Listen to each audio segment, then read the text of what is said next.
Hey, what is up, fellow cynics? I hope everybody is having a fantastic day so far. So whether you are just getting into PC gaming or you've been into PC for a while now as your main gaming source, you're gonna start realizing that there are an insane amount of peripherals to choose from. The amount of different keyboards and mice that you can pick from out there is pretty overwhelming, especially for someone like me that really has a tough time making a decision when there are too many options sitting there in front of you. Well, today I'm going to be reviewing one of my personal favorite gaming mice out on the market right now, and that is the Razer Viper Ultimate. And hopefully by the end of this video, I can help you make that hard decision just a little bit easier. Also, make sure to go check us out on Twitter at Digital Cynics.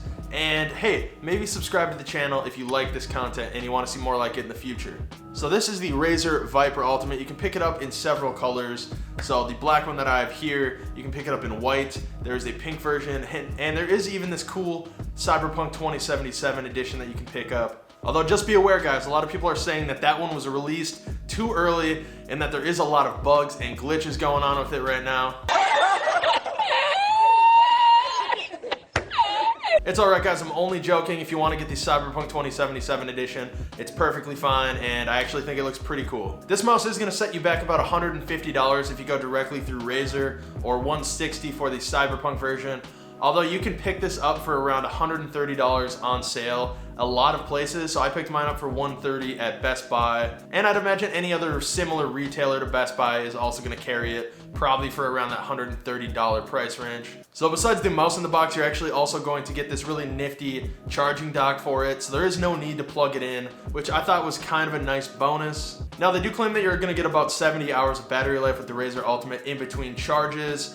Although, in my experience with the RGB set to about 75%, I got more close to 50, 55 hours around there on average. The dock also does include a USB-A port, so you can put the wireless dongle directly into that so that it's a little bit closer to your mouse, making so it has a little bit closer of a connection so it isn't a problem with signal getting cut off and stuff like that. The Viper Ultimate is weighing in at an impressive 74 grams, which overall is extremely light for a wireless mouse in general. Not to mention they did do a really fantastic job of making this steel feel very sturdy, so it's made out of a hard plastic material, but it still feels very firm and it does not squeak or make any weird creaking noises due to the kind of lightness of the mouse itself. The top of the mouse is going to have a nice matte finish to it, although I did add some grips to it here, so when you purchase it and you don't have this, just know it is an option that you can buy for I think around $10, but I got it for free, so I put them on and actually really enjoy it. But your buttons are going to be matte unless you purchase these separately. And then the side of the actual mouse itself also has grips on it, and I do feel like it's a very nice feeling. It's not too grippy, but it's just enough to where you don't feel like you're losing control of the mouse. Overall, this is an extreme pro for this mouse, as a lot of gamers like that lightweight mouse feel, but without giving up integrity of the actual mouse itself, so it still feels very, very solid. Do not worry about that at all. It feels fantastic. The Viper does have a very symmetrical build, making it the perfect choice for both left-handed and right-handed people, and it does come with two customizable buttons on either side, so it doesn't really matter if you're left or right-handed, which is a very big pro for this mouse. And do not worry, you can shut off those buttons on the side that you're not using if you want to, just to avoid any sort of weird misclicking. I'd say the Viper falls into the medium-sized mouse category with a length of 5 inches or 127 millimeters, a height of 1.5 inches or 38 millimeters, and a width of 2.6 inches or 66 millimeters. Certain grips may be a little more uncomfortable depending on if you have very small or very large hands. Just so you can see, here's a size comparison of the Logitech G305, which is a very popular wireless mouse still, and Blake is actually using that as his daily driver currently. He also did put a review of this mouse on the channel. If you want to check it out, I will link it up above. As you can see though, the Viper Ultimate is a little bit bigger than the G305, which I personally don't like the size of myself, but I do very much like the size of the Viper Ultimate. I think it's perfect for my medium, kind of large sized hands. But yeah, overall, just be a little wary if you have very small or very large hands, as this may not be the mouse for you. All right, let's flip this Viper Ultimate over to take a look at the feet that they put on the bottom. So these are made of 100% PTFE, which is the non-stick pan type material that they use. So the actual gliding itself is pretty fantastic. Now, of course, it does depend on kind of what mouse pad you're using as well, but this has a very, very smooth glide, and I do think it is an improvement over the glide of the SteelSeries Rival 600 that I was using prior to this. Now, as you guys can see, it is a gaming mouse, so there is quite a loud click when you're clicking down on it. Now, that's going to be the same with almost any gaming mouse that I've used. I wouldn't say that it's any louder or any quieter than other gaming mice on the market, although actually clicking the buttons down feels fantastic.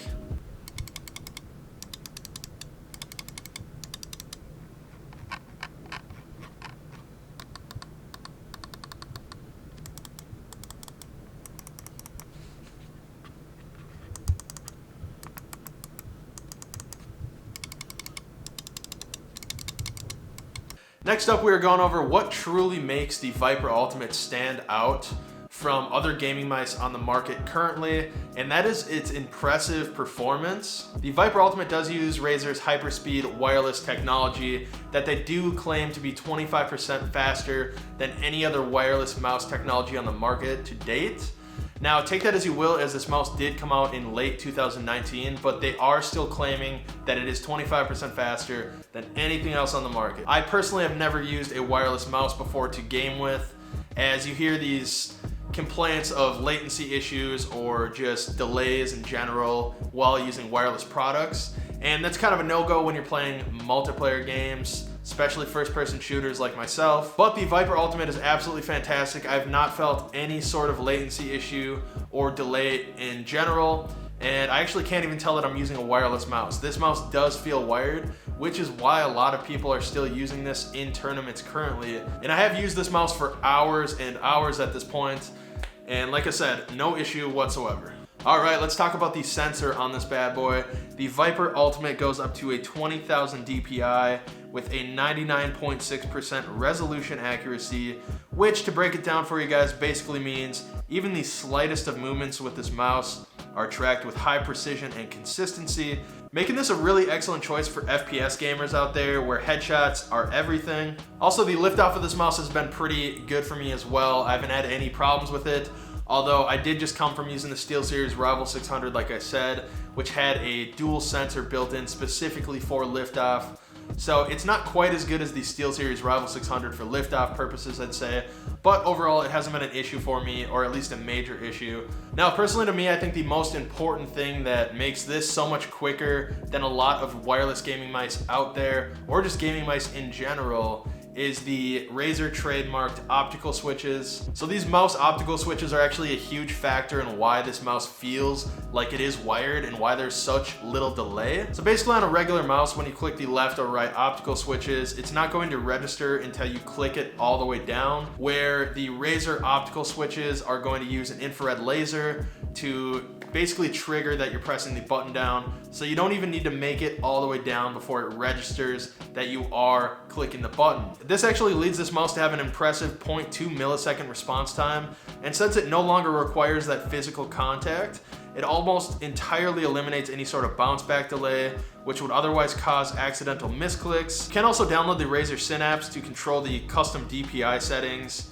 that you then can switch from the bottom of the mouse here. And there are going to be 5 different settings that you can choose from. It does also let you change the RGB lighting and customize up to 8 programmable buttons on the mouse itself. But I'm not going to go super in depth with the Razer Synapse program in this video, as a lot of you have already used it. And if you haven't, just know it is a very nicely fine-tuned program, and it does work very well with Razer products in general, especially if you have multiple Razer products. It does link all of these together. So it's probably one of the better programs on the market as far as your peripherals go. Overall though, the Viper Ultimate has set the bar very high for me for my first wireless gaming mouse. From its lightweight design, great battery life, and extremely good performance, to its ambidextrous design, I truly believe the Viper Ultimate is an almost perfect mouse, and I really do think it's going to fit the need of almost any gamer, especially first-person shooter gamers out there. The only thing I could see getting in the way for some gamers would be the lack of more programmable buttons. So if you are an MMO player or a MOBA player, or other games like that where you're going to have a lot of hotkeys and stuff on your mouse, this probably isn't the one for you. But if you do like that kind of sleek, minimalistic design that this mouse has, it's going to work very, very flawlessly for you, as it has for me after hours and hours of use. I mean, I don't know what else to say. The Viper Ultimate just works. and I probably will be using this as my daily driver for a long time, unless something just as impressive comes out on the market.